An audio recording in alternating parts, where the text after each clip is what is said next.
Ronan, man, thank you so much for joining me. First off, how's your day going? How are you?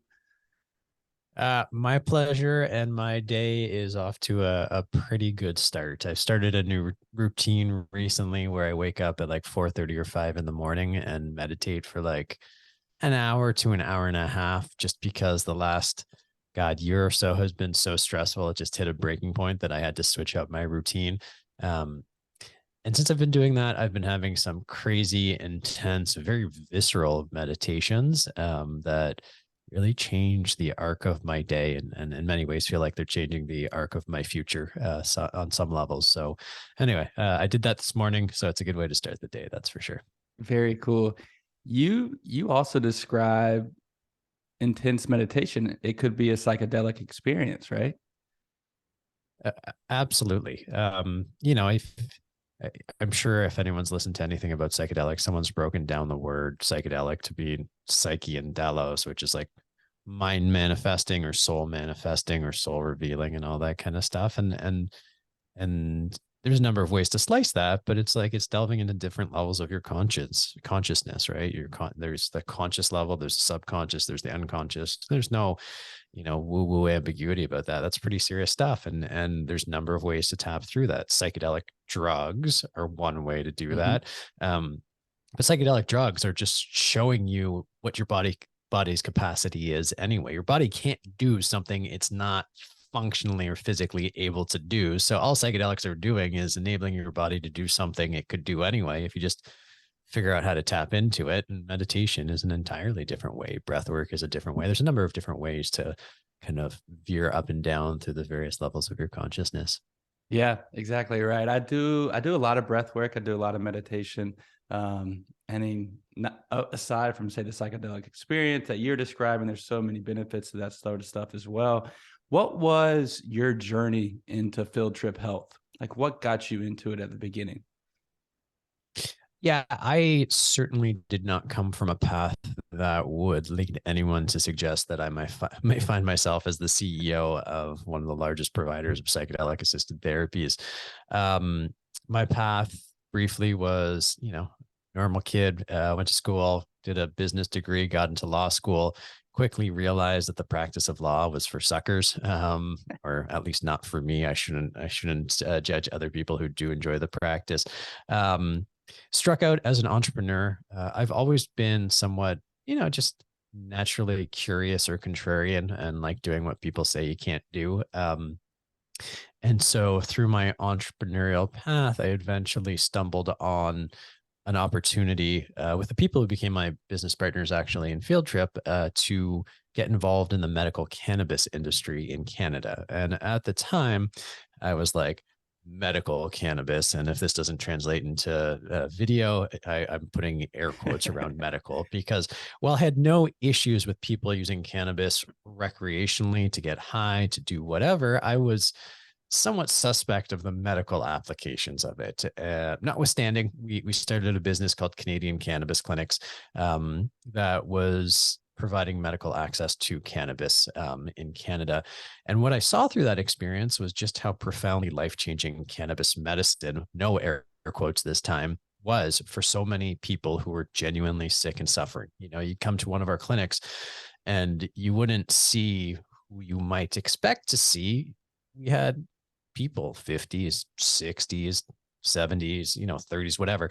People who had tried everything to deal with whatever they're suffering with, whether it's chronic pain or epilepsy or the side effects of chemotherapy, and needed something else because they had exhausted all conventional options and were still suffering pretty badly. And in almost all cases, cannabis provided some degree of relief, if not total relief to them. And that just opened my eyes. And I was like, oh, Mm-hmm. wow, this is really medicine. Now, over the last 15 or 20 years, God, that makes me sound old. But over the last 15 or 20 years, I've been having a progressive exploration of meditation. Growing up, I was pretty straight edge. I didn't drink, I didn't do drugs, psychedelics, cannabis, I didn't do any of it. Even when we got into the cannabis industry, I had tried cannabis maybe 5 times in my life. So it wasn't something that I had a particular fondness for. I was just philosophically very open to the idea, and it sounded like fun to start a cannabis company. But along the way, meditation kind of increasingly crept into my life to help navigate the challenges of life and just try and center and all that kind of stuff. And so when we got out of the cannabis industry, just a random conversation happened with a woman who was starting to do research in psilocybin and maybe microdosing psilocybin for drug development purposes. And I was like, wait, psychedelics are a thing? And she's like, oh yeah. Michael Pollan had just released or just published How to Change Your Mind. MAPS had been granted breakthrough therapy designation. And there were a handful of stores online in Canada openly selling mushrooms, psilocybin mushrooms. And at that moment, I realized, the global zeitgeist had changed. Psychedelics were becoming a thing and there was nothing stopping it. It was still very early on, but the shift had happened. And B, it was this wonderful a convergence of these things that were important to my life at that time. Obviously, the cannabis industry was important to my life, and I was very interested in seeing that kind of thrive, and it intersects with meditation and plant-based medicine and all that kind of stuff. And I was like, oh, cool. There's something really exciting here. There's something really impactful here. And it's totally within our domain of expertise based on what we just did. And so after about 6 months about how to figure out how to build a business in an industry that was by and large still entirely illegal, unlike what had happened in the cannabis industry, Field Trip was born. And 4.5 years later, here we are. So with Field Trip, and in the US, I could be wrong here, but for the most part, you can host or do ketamine assisted therapy. That's correct. So ketamine in almost all countries around the world is approved as a medicine. So FDA approved, Health Canada approved, EMA. It is approved by and large as an anesthetic. And its safety profile is quite incredible. If you have children, I've heard it just as we're getting online, you're recently married. So I'm assuming you don't have children, but if and when you do have children, if your kid breaks a bone and you have to go to the ER and the doctor has to say reset your child's arm, odds are they're going to give ketamine to your kid as opposed to any other general anesthetic because it doesn't depress the central nervous system. There's very little risks associated with ketamine. So it's a very safe drug. And what happened, even though it was approved as an anesthetic at around 1970, so we're looking at 50 plus years of use, safe, consistent use of ketamine as a medicine. What they discovered in the last 20 years is that people who they gave ketamine to as an anesthetic also reported significant mental health improvement outcomes. And so research started in earnest on that. To the point, it kind of culminated, although it certainly hasn't stopped, but Dr. Tom Insel, who is the director of the National Institute of Mental Health in the US, once described ketamine as the most important depression treatment breakthrough in the last 50 years. So very, very significant research showing these outcomes. So long-winded way of saying, yes, ketamine is legal in the US, provided it is doctor prescribed. Got it. What are some of the most common treatments, or what are the most common, I don't want to say disorders, but like what do you treat with psychedelics? Yeah, it's incredibly broad. The way I liken it is kind of like, it's kind of like going to the gym on one level, which is if you go to the gym by yourself and figure out how to work out, you're going to make gains. It's going to be good for you. There's nothing wrong with that. And you should feel great about it. But if you go to the gym and eat right and work out with a trainer in that same time frame, you're going to do a lot more for yourself. Right. And so through that lens, I kind of look at it like therapy, which is I'm a big believer that everyone would benefit from therapy, right? Just having someone to talk to in a non-judgmental way to work through your stuff and explore your consciousness. That's awesome, right? Everyone, I think, should be doing that. And I think it would serve the world very well. Psychedelic assisted therapy is just kind of like adding the trainer and eating well to general forms of psychotherapy. You're just going to do more. So I'm a big believer that psychedelic assisted therapy can be beneficial for just about everybody. Now, there's certain people it's not going to be ideal for, but my base assumption is that for most people, it's a great treatment for what our medical director in California calls NHC, the condition NHC, which is normal human condition, which is we all got stuff, we all got trauma, we all have stresses, and psychedelic therapies can help us work through that. Now, it can also help us work with through depression, PTSD.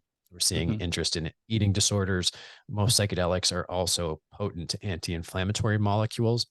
And so Cool. people are exploring whether psychedelics can be used to change the progression of Alzheimer's or potentially prevent the development of Alzheimer's disease and other neuroinflammatory diseases as well. Some people are exploring it for gut health. You know, there's any number of things that psychedelics can be used for. But by and large, most of the evidence and research right now is in mental health conditions like depression, anxiety, PTSD, and so on. How would you describe what the therapy or treatment does to help with, say, either PTSD or depression? Yeah, so it seems, and when it comes to any matters of the mind, we're still learning as humans what's exactly going on. But it seems that there are three things happening during a psychedelic assisted therapy experience. The first is um, when you take a psychedelic, whether it's ketamine or psilocybin or MDMA, there tends to be a large rush of serotonin into your system, which just immediately lifts your mood. You just Mhm. feel better. It's kind of like the runner's high or whatever the case may be. So you just get an immediate mood lifting experience. During the actual psychedelic journey, and we should be clear when we're talking about psychedelic assisted therapies, and it sounds like you've had other people on talking about this, but we're not talking about taking psychedelics and going out into the world. We're talking about administering a psychedelic, putting on eye shades, putting on music, and a very inward journey.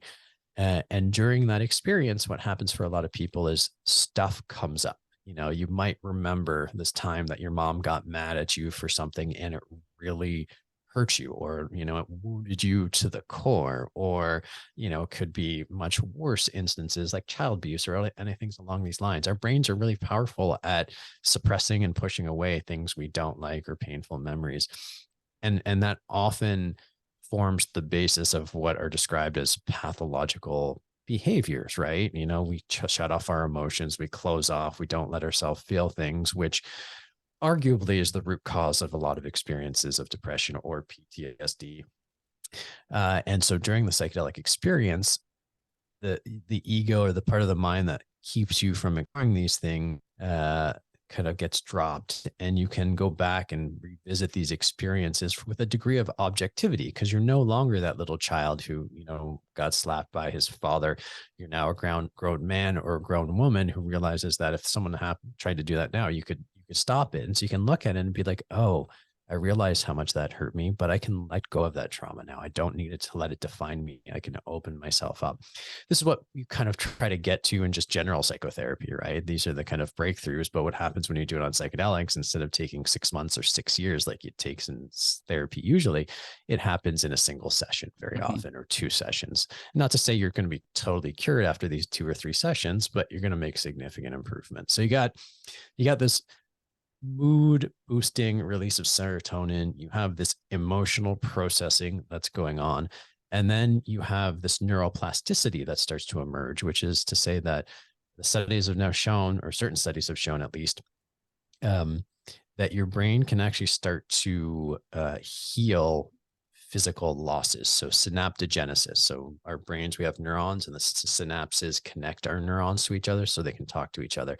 And through stress or depression or anxiety, a lot of those synapses start to die away. And so you actually lose connections.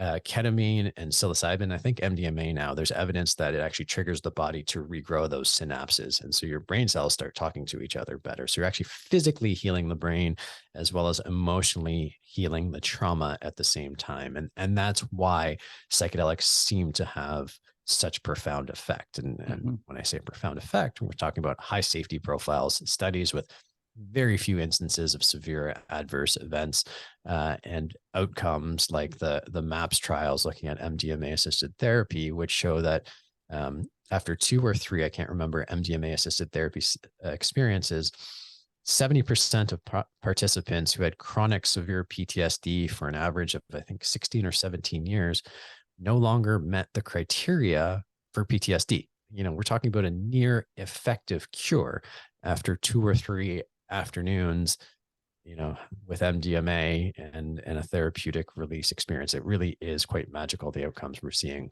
with Yeah. psychedelic assisted therapies. It's really, really cool. Why do you think it's been such a delay in making these more available? Um, you know, there's the direct kind of political reasons, which is, I mean, the evidence is pretty clear. I'm not much of a conspiracy theorist.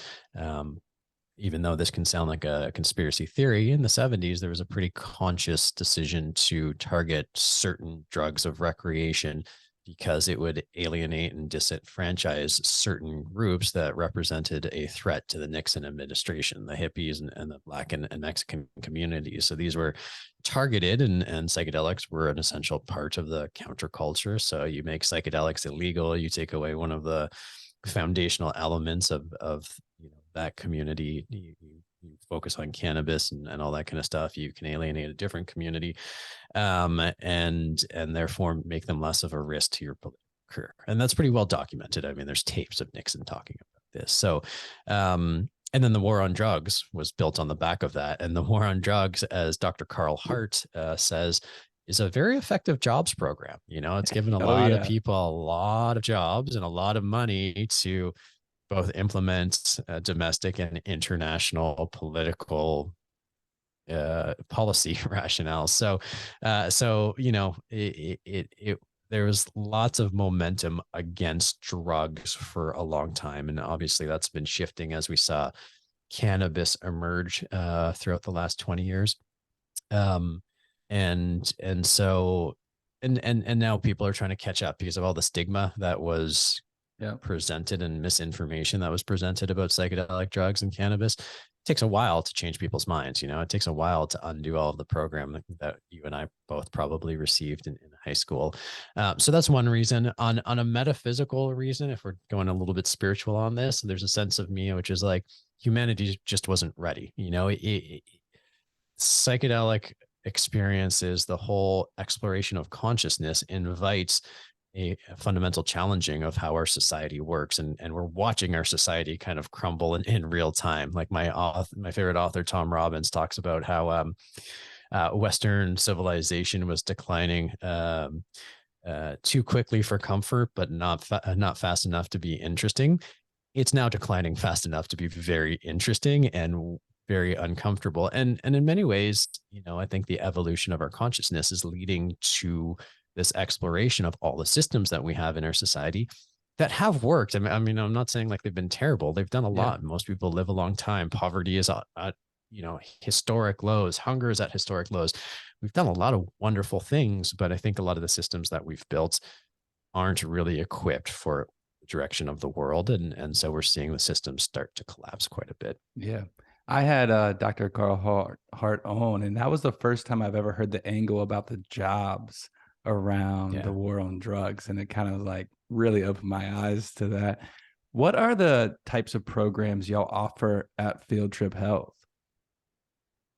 Yeah, so we currently have two primary programs. One is called CORE, which is our in clinic, very high touch points, intensive experiences, which usually involves 4 to 6 ketamine assisted therapy sessions in our clinics with a therapist kind of right beside you the entire time, that are interspersed with 3 integration sessions. So a lot of stuff comes up during these experiences, and they can be very transformative, but really the sustained long lasting outcomes that we talk about psychedelics come from integration, taking these insights, these emotional releases, and actually changing your life to support this new awareness, which is, Hmm. if you go back into all the old circumstances that you came out of, you're probably going to fall back into depression or whatever you're experiencing. So you've actually got to not just take the medicine and have the experiences, you got to do the work to fundamentally shift your life to support that. So we intersperse 3 integration sessions between those 4 to 6 ketamine exploration sessions. So we're doing a lot of work to take the insights and translate them into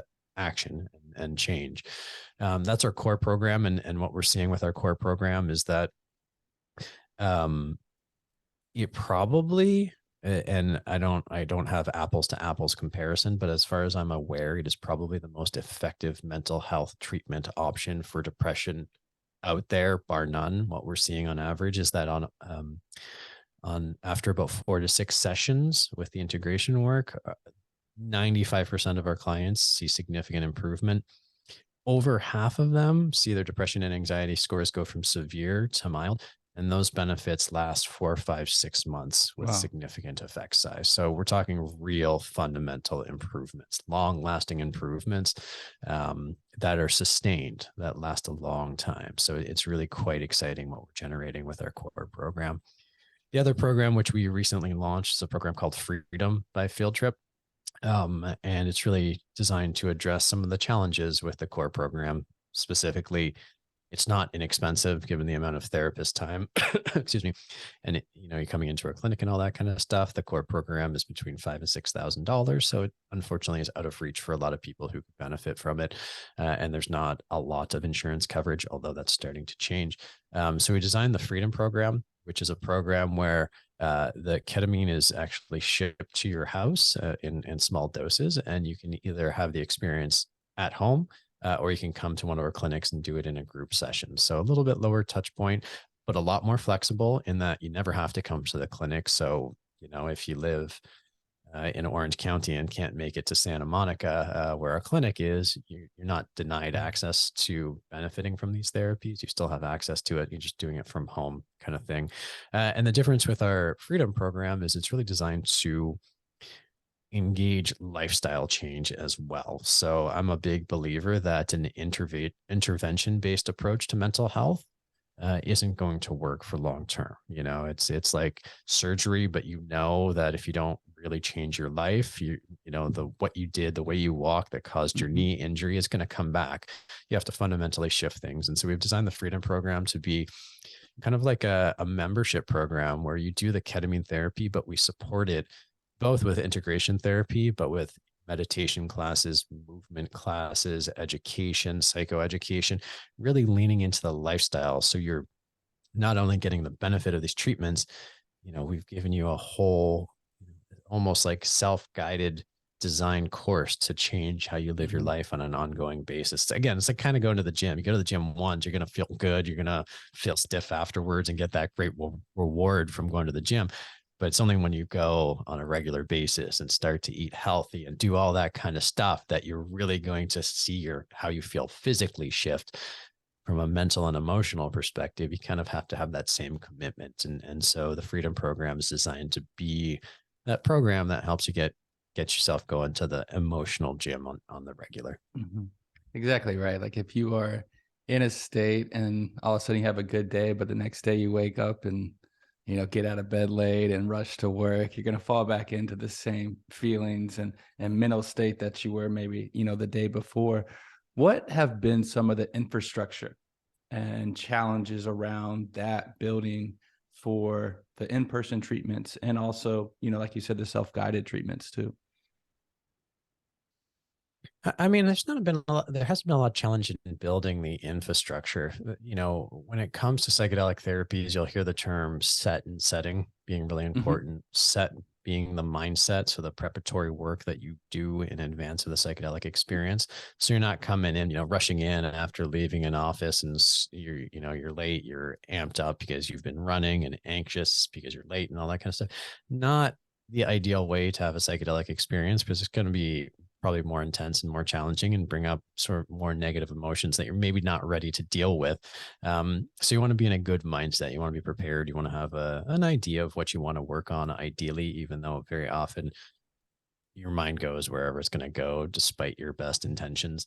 And then setting, which is, having a psychedelic experience in a hospital setting with fluorescent lights and people running around and alarms going off, again, probably going to make for a less desirable experience. And so all of our field trip health centers have been designed to really make you feel at ease, comfortable. They've been described as an oasis-like experience, spa-like. Nice. I don't love the term spa-like because it feels a little too indulgent, whereas like this is real work and it's important work. Not that there's anything wrong with going to a spa. In fact, in many ways, there's a lot of positive aspects of it, but it tends to imply a little bit of frivolity that we don't want to include. This is real medicine that we're doing.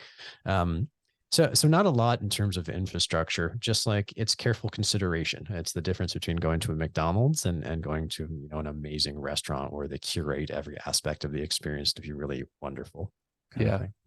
Very cool. What it looks like you have an amazing team at Field Trip. What are y'all doing on the field trip discovery side of things? Yeah, so Field Trip, when it was started, we looked at what was evolving, and because what we're talking about is psychedelic assisted therapy, when we looked at all the drug development programs developing the next psychedelic medicines for FDA approval, we're like, the people who are just focusing on the drug and not the therapy are missing an essential component of creating maximum impact, right? And so when we started Field Trip, we started with the thesis that we had to develop novel molecules and develop the protocols as well as the infrastructure to deliver this care at the same time. And they're going to play very closely together. The infrastructure is, they're intimately tied. And if you're focused on one without the other, then you're missing an essential component. And so Field Trip started with Field Trip Health, which is our clinics that does primarily ketamine assisted therapy, and Field Trip Discovery, which is advancing work, just winding up, almost done phase 1 clinical trials on a novel psychedelic molecule called FT. Actually, it's called RE104, and I'll explain that in a second. And so that's how the company was started. About 6 months ago, we actually split the two divisions into two separate companies. So the clinics business listed on the Toronto Venture Stock Exchange as Field Trip Health and Wellness, and the Field Trip Discovery division rebranded to Reunion Neuroscience, and remained on the NASDAQ, where it continues its drug development work. And so what Reunion is focused on, this first molecule called RE104, it's a novel psychedelic molecule. It was derived from something that Sasha Shulgin, a great psychedelic chemist, developed, called 4-HO-DIPT. And what's really exciting about 4-HO-DIPT is that in the brain, objectively, it's almost identical to psilocybin. Subjectively, what you experience is almost identical to psilocybin. But importantly, from a medical perspective, the duration is about half that of psilocybin. So if you think about one of the biggest blockers to broad access to psychedelic therapies, it's long experiences. Psilocybin's 4, 6, 8 hours. MDMA is 6, 8, 10 hours. LSD is even longer. And when you consider that you need a doctor, a therapist, potentially 2 therapists, space, et cetera, et cetera, et cetera, you see how the cost infrastructure becomes pretty significant. People have to take, excuse me, an entire day off work, maybe 2 days off work.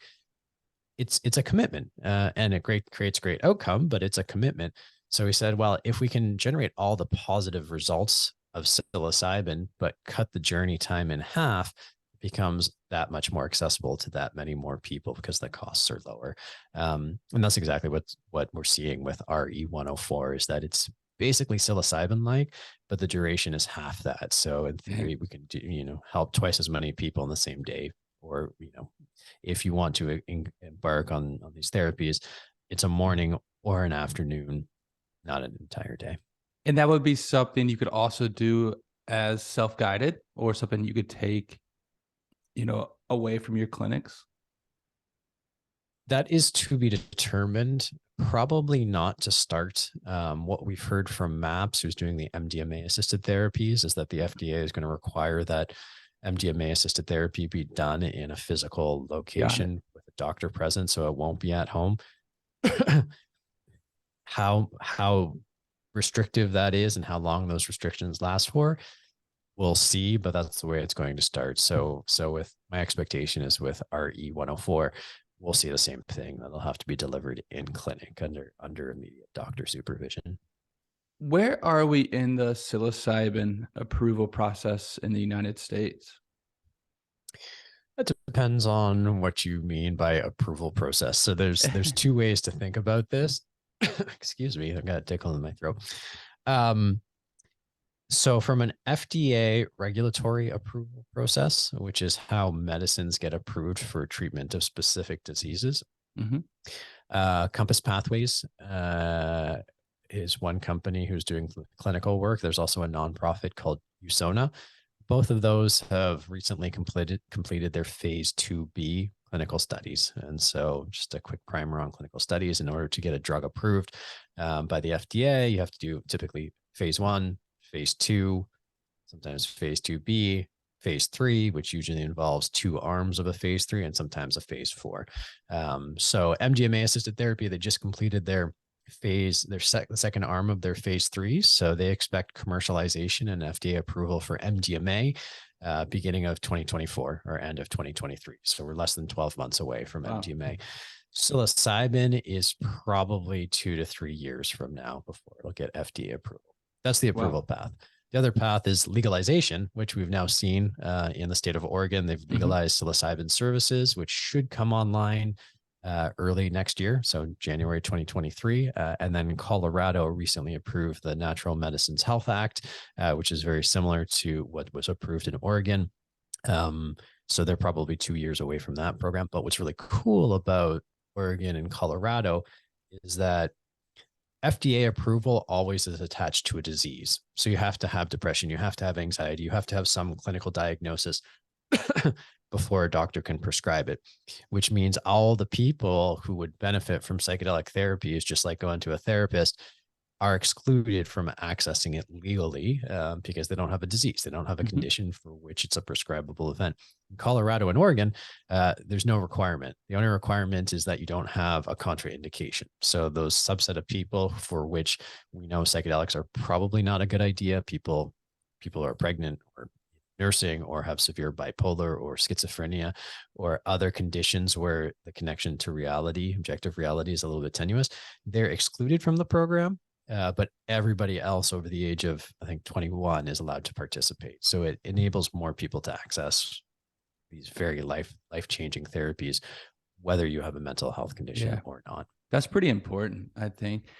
With the community around psychedelics and the stigma, hopefully lessening in a way, how have you seen the community build or grow around it? It's been profound, to be quite honest. It's I don't like the analogy because they seem so antithetical to each other, but I think of psychedelics, the psychedelic movement, kind of like Trump voters in the 2016 election, which is there was this huge silent population of people who came out and voted for Trump. And so even though all the pollsters were like Hillary by a landslide, here comes Donald Trump and wins the election because there's this unspoken mass of people who are Trump supporters. I think you see that with psychedelics as well, which is there's a large number of people who are actively engaged with psychedelics, but not necessarily quite as out in the open as say with cannabis. I've heard it described as the worst. I've heard psychedelics being described as the worst kept secret in corporate America. So the community is there. I think what's really, really important about what we're seeing in the community is just, I think people who are into the psychedelic movement are genuinely accepting, right? They accept you with all your faults for good or bad. Not always, that's not a blanket statement, but I think the movement is premised on trying to love people wherever they are. And so some people can be more challenging and have qualities that are less desirable, but there's an acceptance of that, saying like, if you're on the journey, if you're on the path, then you're welcome here. And, we support you. And I think in this world where everything seems so polarized and disconnected, it's really important for that sense of community to come back. We've really lost community in our society. It used to be geographic or religion based or faith based, and all of that has kind of disintegrated. And now it seems to be coming back with a new foundation that's being catalyzed. It's not about psychedelics, but I think it's being catalyzed by the psychedelic experience. And actually, Jamie Wheal, who is one of the authors of Stealing Fire. I don't know if you know about Jamie Wheal. He also wrote a book called Recapture the Rapture. He's got, what he talks about is that in human society, there's meaning 1.0, which was religion. We got our sense of meaning from religion. Really wonderful in giving purpose, but not so wonderful in that it was very divisive, right? You're Jewish or you're Christian or you're Muslim, and never the twain shall meet. And so that broke down, and that got replaced by neoliberalism, which is very inclusive. It's like everyone gets to participate. It's a very open, liberal world. You get to marry who you want. You get to work where you want, all this kind of stuff. but it took away any sense of purpose, right? We're just kind of a whole bunch of slabs of meat on a round blue planets traveling through space. And now we're seeing neoliberalism start to reach the end of its capacity as people are just like, I've lived the neoliberal dream. I went to school, I went to university, I got the job, I married the woman, I got the car, I got the house, I've got the 2 kids, and what's next? And there is no next, and everyone's looking for the next thing. So we need to marry the good aspects of meaning 1.0 and meaning 2.0 and bring in meaning 3.0, and meaning 3.0 has to be open source, accessible, inclusive, but also give people a sense of purpose. And I think you're seeing a lot of that kind of emerge through the psychedelics, psychedelic movement of giving people purpose, but being inclusive as well. Yeah, I've definitely noticed it just in my friend group. And like you kind of mentioned, like I think it was being used widely, but kind of like quietly. And now people are just being more comfortable. They are more comfortable now talking about it in the open to their parents, to really anybody, to coworkers. It's becoming more common, and because they're more comfortable talking about it. All right, I got 2 more questions. One's a selfish question. Okay. Sure. What is do y'all have plans to expand, to open more clinics? I'm in South Carolina, so I don't know the closest clinic. Like, what are your plans in the near future to expand? Yeah, so our plans right now are really to focus on rolling out the Freedom program, just because it's way more scalable and accessible. And so we launched that in California and Washington State, and we're hoping to open up programs similarly across the U.S. over the next couple of years. I can't tell you where South Carolina is on that list, but we'll get there eventually. And I know there are a number of other great companies, company like New Life, which does a totally at-home ketamine therapy offering. Not sure if they're in South Carolina, but they might get to South Carolina before us, because with the brick and mortar aspect of what we do, it's a little bit of a slower kind of lead time associated with that. So it'll be a while, but we're hoping to expand and reach new states, as quickly as we can. Awesome. All right, and last question: how should people think of psychedelics? Um, well, I think people should think of psychedelics as, really a tool. Just like everything, it's there to be used, and sometimes a tool can be used just for play, right? Just, toys are tools of play, they're instruments of play, and sometimes tools can be designed to do something, build a house, tear down a wall, whatever the case may be. And so I think people should look at psychedelics exactly like that, like a medicine, as well. So they can be used to help you explore your consciousness. They can be used to help you try and get a better sense of meaning or purpose. They can be used to break down the walls between you and your spouse, you and your friends, or you and your parents. They can be used just to have a really good time with, and the important thing, as with most things, is that if you're responsible with them, which is being conscious about them, not overusing them or abusing them. And truthfully, most psychedelics are non-addictive and in many cases anti-addictive. But if you're responsible with them and use them pretty consciously, they're incredibly safe. Professor David Nutt, who used to be essentially the drug czar in the UK, did a study on the relative harm of drugs. And you may have heard this already, but at the top of the list was alcohol. It was the most dangerous drug in terms of negative impact to self and negative impact to community. And the very bottom of the list, the safest, was psilocybin. And LSD and ketamine and MDMA were all towards the bottom, in many cases below cannabis, which we now, generally speaking, consider as safe. So psychedelics, when used responsibly, are incredibly safe and incredibly potent for a number of, I think, really wonderful things that we need more of on this planet. Yeah, without a doubt. Well, Ronan, it's been a pleasure having you on, and the work you're doing really is, I think, the future for mental health in a lot of ways. And I can't wait to see what you continue to build at Field Trip. I just want to thank you for taking the time. I know probably out of your crazy busy day to be with me, but thank you so much, man. It's really been a pleasure having you on. It's been my pleasure. And actually, I wanted to, we started just before we started recording, we started having a conversation about how, I don't, and if you don't want to talk about this, tell me to shut the Oh, we fuck up. That's can. okay. Yeah, yeah. But you talked about how you were, sober.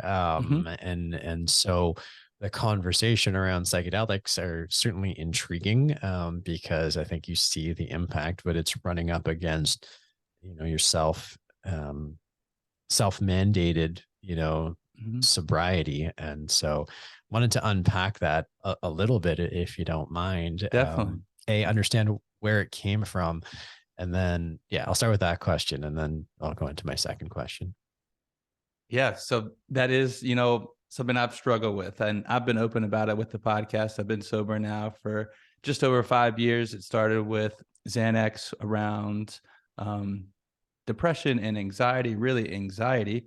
And in recent years, I've wanted to try some psychedelics. I have friends that microdose. I have some buddies that are in this space and they use it for depression and anxiety. And I just haven't crossed the line yet because I've been basically substance free for 5 years. So it's kind of been difficult to figure out if I should cross that line or not. Yeah. And how do you define what is sober? That's a good question. Right. Since the beginning, when I decided to get sober, I was like, you know what? I'm gonna be substance free. Like mind altering substances, I'm gonna stay away from. Right. Which is fair. And so you don't drink coffee, I presume, or tea, or do you drink, I coffee and got some tea? coffee right here. Yeah, that's exactly right. And I think this is the important notion that we need to explore, is that we're on substances all the time. I prefer the term compounds, because substances still sounds like illicit substance. But it's like there's so many things we use day to day. I remember seeing this meme on Facebook once, which was, um, how this chemical, was found in, every cancer tumor, and, every Alzheimer's case, et cetera, et cetera, et cetera. And they described it as, uh, dihydrogen oxide, right? And everyone's like, "Oh, this sounds scary." And you read on, you realize, and then you realize that dihydrogen oxide is just water, right? And it's kind of like it just reframes your sense of like what chemistry is, right? And it's kind of like, um, even with cannabis, like a lot of the way the cannabinoids work on our system, even though they're exogenous phytocannabinoids, we actually have a whole system set up to work with cannabinoids. That's why you get the runner's high when you work out. It's like that's exactly what your body's doing. Um, so I'm certainly not encouraging you to do anything that you're not comfortable with, but I think we think about, you know, um, sobriety and loss of control and sort of release of our faculties is something that's bad, but we achieve it through breath work, we achieve it through dance, we achieve it through exercise. There's Mhm. any number of ways we're doing it already. um, and so I'm not saying this to encourage you to do it. Obviously do what is right for you. I'm just saying that if you need permission to get there because you want to explore it, there's a lot of ways to give yourself that permission. And you're on top of it, I think. So anyway, I do that's kind think of where for I would leave it. I do think a lot of people that go through substance use disorder or addiction could benefit, I mean, greatly by psychedelics. Because a lot of times that is coming from trauma. It's coming from, a lot of things we talk about that psychedelics can help with, can help treat. Yeah, 100%. There's lots of evidence about that for sure. Yeah. Well, thank you so much for your expertise. I mean, you've been awesome to have on. So thank you so much. My pleasure. And I hope I didn't cross the line talking No, about that, no, not at but I, all. I was just tweaked, It is, tweaked by the conversation of like, go no, ahead. without a doubt, you're not crossing the line one bit. I'm glad you brought it up, and it is something I think about. Not all the time, but I do think it will happen where I try psychedelics. I would love to go do it with a therapist or like do it with somebody that's helping me through it. But For again, sure. I think there's almost unlimited benefits. And it is going to be the future, I believe, for psychedelics. It's way better than taking pills, I would say. What in your work, I mean, also kudos to you for choosing to be sober. Like there is also a lot of respect, in that. But did you ever explore where the anxiety came from, in the first place, and have you Yeah, worked through it that? started as a kid. Like I've been to therapy now, and I do a lot of work. A lot of what my therapy is now, I'd say, would be talking with individuals or like exercise and things of that nature. But it really just started with as a kid. Like, I was always just an anxious kid. And eventually I got prescribed Xanax in New York, and Xanax, made me feel so good the first time I took it. And over time, I built up a tolerance and just felt like I had to have it to feel normal.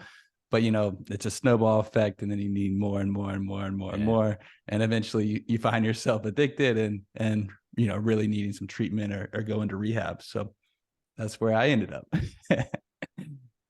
So I'll just leave with one analogy, well, one personal anecdote actually, which was over the course of this past year, we've been making a documentary called Ordinary Trip, which I sent myself through a whole bunch of psychedelic experiences, from the very medical therapeutic therapist present, to the more spiritual ceremonial in Costa Rica.